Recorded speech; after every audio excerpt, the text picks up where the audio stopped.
Il était une fois une vieille chèvre. Elle a eu 7 enfants. Elle les aimait autant que seule une mère peut aimer ses enfants. Elle allait aller dans la forêt, apporter des herbes et des branches pour le déjeuner. Elle a appelé tous ses enfants et les a avertis d'avoir peur du loup maléfique. Il fait souvent semblant, mais vous pouvez immédiatement le reconnaître à sa voix grossière et à ses pattes noires. Les petits-enfants ont tout compris et ont assuré à leur mère qu'ils seraient très prudents. La vieille chèvre partit tranquillement. Peu de temps s'est écoulé. Soudain, quelqu'un a frappé à la porte et a crié d'une voix grossière que les enfants devraient immédiatement l'ouvrir. Mais les enfants de la voix rugueuse ont réalisé que c'était un loup. Ils ont répondu que ce n'était pas la voix de la mère, sa voix était gentille et fine, et cette voix était très impolie, ce qui veut dire que c'était un loup. Puis le loup est allé chez le marchand et s'est acheté un grand morceau de craie. Il en a mangé et sa voix s'est affaiblie. Il est revenu, a frappé à la porte et a demandé d'une voix mince aux enfants de l'ouvrir. Le loup a posé sa patte sur la fenêtre et attend. Et les enfants l'ont vu et ont répondu que les pattes de la mère n'étaient pas noires, mais blanches, ce qui signifie que c'était un loup. Puis le loup a couru à la boulangerie et a demandé de lui donner de la pâte. Le loup a oint sa patte avec la pâte. Le méchant s'est approché de la porte pour la 3e fois, a posé sa patte blanche sur la fenêtre et a frappé. Ils ont vu les enfants que la patte était blanche et ont pensé que c'était leur mère. Ils ont ouvert la porte, mais il y avait un loup devant eux. Ils ont eu peur et ont commencé à se disperser dans toutes les directions. Un enfant a sauté sous la table, un autre sur le lit, le 3e sur la cuisinière, le 4e dans la cuisine, le 5e dans le placard, le 6e sous l'évier et le 7e s'est caché dans l'horloge du grand-père. Mais le loup les trouva tous, ouvrit ses mâchoires et avala un à un. Une seule chose qu'il n'a pas trouvée, le plus jeune, qui s'est caché dans l'horloge. Après avoir mangé à sa faim, le loup est parti. Il s'allongea sur une prairie verte sous un arbre et s'endormit. Bientôt, une vieille chèvre rentra de la forêt. Oh, qu'est-ce qu'elle a vu là-bas? La porte était grande ouverte. La table, les chaises, les bancs ont été renversés, le lavabo a été cassé, les oreillers et les couvertures ont été jetés du lit. Elle a commencé à chercher ses enfants, mais elle n'a pu les trouver nulle part. Je les ai appelés par leur nom, mais personne n'a répondu. Elle s'approcha de l'horloge, et en réponse, il y eut une voix mince du plus jeune enfant. Elle l'a fait sortir de là et il a dit qu'un loup est venu et a mangé tout le monde. Comment la chèvre a pleuré pour ses pauvres enfants. Finalement, elle quitta la maison, et la plus jeune chèvre courut après elle. Elle est venue au pré, a vu, un loup gisait près de l'arbre et ronflait de sorte que les branches tremblaient. Elle le regarda de tous côtés et vit que dans son ventre gonflé quelque chose bougeait et pataugeait. Elle a deviné que c'étaient ses enfants et était très heureuse qu'ils soient toujours en vie.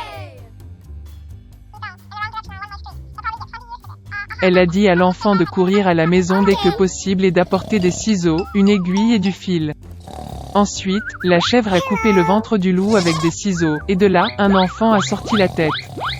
Et puis les autres ont sauté tous les 6, et rien de mal ne leur est arrivé. Quelle joie c'était! Ils ont commencé à embrasser leur mère, à sauter et à danser.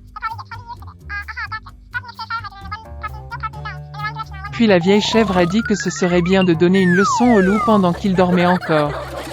Ils ont tiré des pierres et les ont fourrées dans le ventre du loup. Une vieille chèvre a recousu son ventre, mais il n'a rien remarqué, n'a même jamais bougé. Le loup a dormi, s'est levé et a eu une telle soif dans son ventre qu'il a décidé de boire l'eau du puits. Il s'approcha à peine du puits, se pencha vers l'eau, et de lourdes pierres le tirèrent au fond du puits. 7 enfants ont vu cela et ont commencé à danser de joie avec leur mère. C'est ainsi qu'ils ont enseigné une leçon au loup maléfique.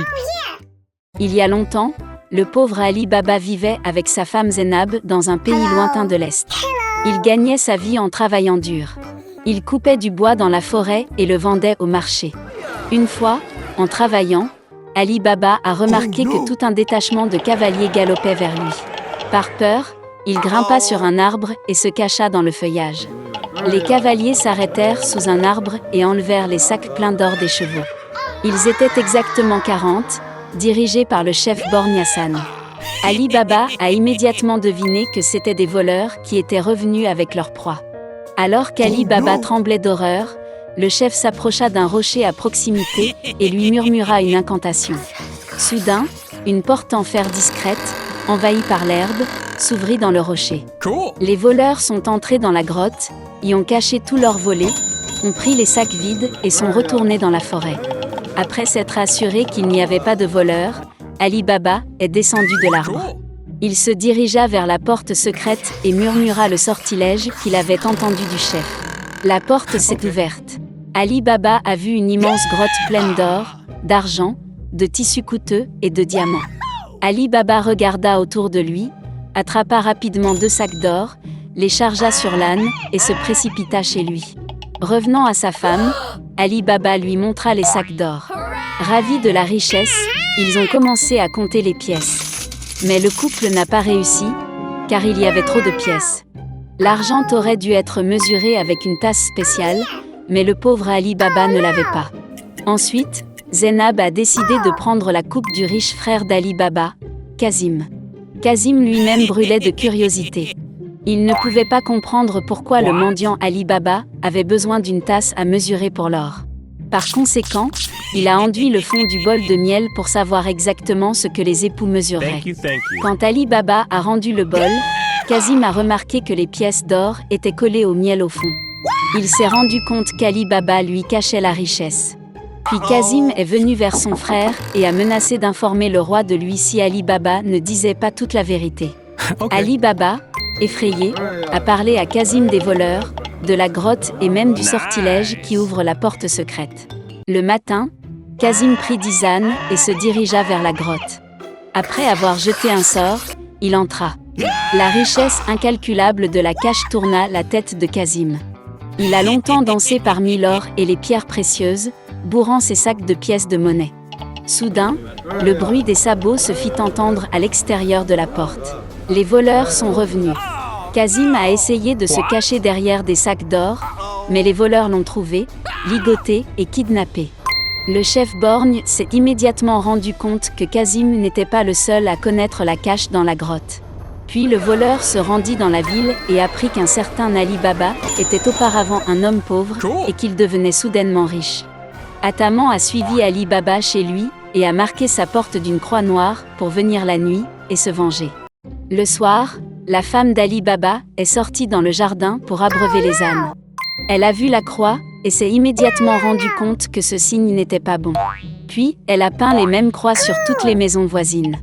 La nuit, les voleurs sont revenus et ont vu que toutes les portes étaient marquées d'une croix noire. Ils n'ont pas pu trouver la maison d'Ali Baba. Leur plan a échoué. Le lendemain, le chef accrocha 40 grosses cruches aux ânes, y cacha les voleurs et partit pour la ville. Au bazar, il a fait semblant de vendre du beurre, et il a lui-même retrouvé Ali Baba. Quand la nuit tomba, le chef frappa la maison d'Ali Baba. Le voleur a demandé à passer la nuit, et a offert en retour de présenter 40 grandes cruches d'huile. Et Ali Baba était d'accord. Il reçut cordialement le chef, et permit même de conduire les ânes dans la cour. En préparant le dîner pour un invité, la femme d'Ali Baba a remarqué qu'il venait de manquer de beurre. Puis, elle est sortie dans la cour chercher l'huile que leur invité avait apportée. Mais soudain, dans les cruches, il y eut un bruissement et un chuchotement de voleurs.